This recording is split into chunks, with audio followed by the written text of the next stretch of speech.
Hey guys, what's going on? It's Tom Shue here, and today we're going to be doing a Capture One Pro 7 tutorial. And this tutorial comes to us from a member named Paula Pollock. She asked me a specific question. The question was, how do I process all of my selected images? As in, she wants to bash process all the images that she's finished working with. You know, Capture One is a tremendous raw processor. It can let you edit your raw files and prepare them to be converted to whatever your final format is. The trick is, how do you do that? Okay, so since all of your images are imported right here using this dialog, and they're brought into a folder called a session, okay, they're all represented here by these thumbnails. Okay, and in this one it's called Paula Pollock Tutorial, or TUT for short. So I've got a group of images, and now I want to be able to select the ones that I want to process, or the ones I want to convert to, say, JPEG, for example. Capture One works the same way as most Windows or Mac operating systems does when you want to select files inside of a folder. That is to say, if I click on an image, that will bring it up into my raw processing window, and if I hold down the control key, and that's the command key on a Mac, I can select individual images that will be added to that screen, so I could do multiple adjustments. Now if I want to deselect them, I'll hold down that key again, which is the control key or command key on a Mac, and it will deselect them. Say if I want to select all of these images in a row, I can hold down the shift key with the first image selected, click on the last image, and it will select all four. Now the reason why that's so important to be able to do is when you go into the processing menu, that's how you'll select your finals. So that's exactly what we're going to do. We're going to come over here to this gear icon, and this is the output dialog. Now inside this dialog there's this process recipes. Now a recipe is basically like a preset.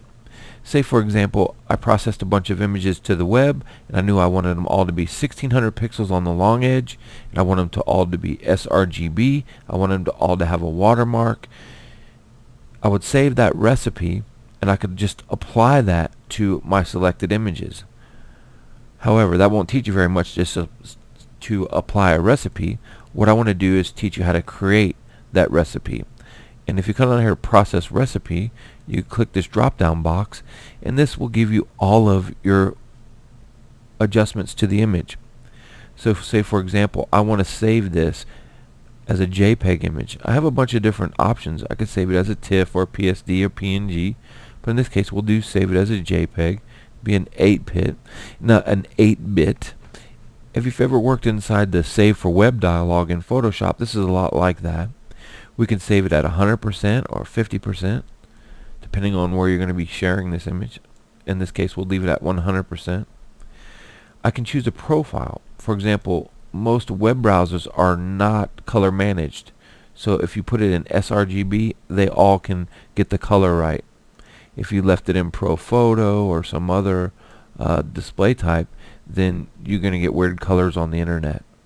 If I was going to be printing an image to a profile, I might choose an ICC profile for that.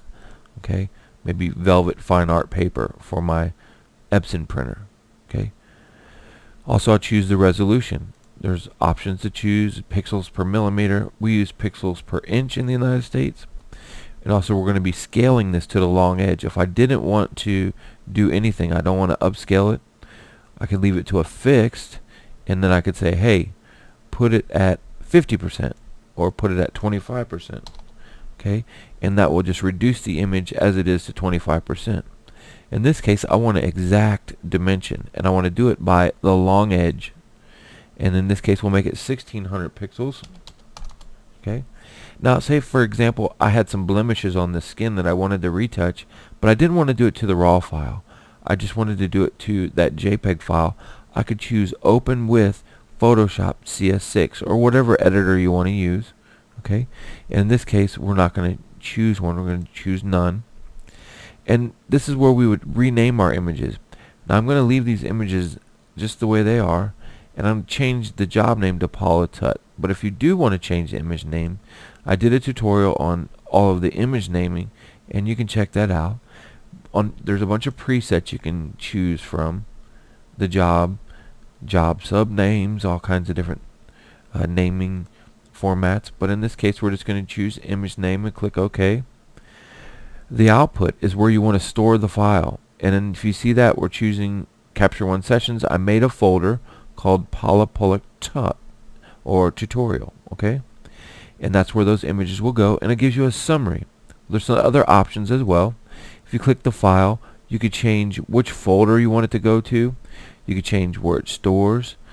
You can add an adjustment to it as a sharpening, okay? You can choose metadata, what's going to be on it.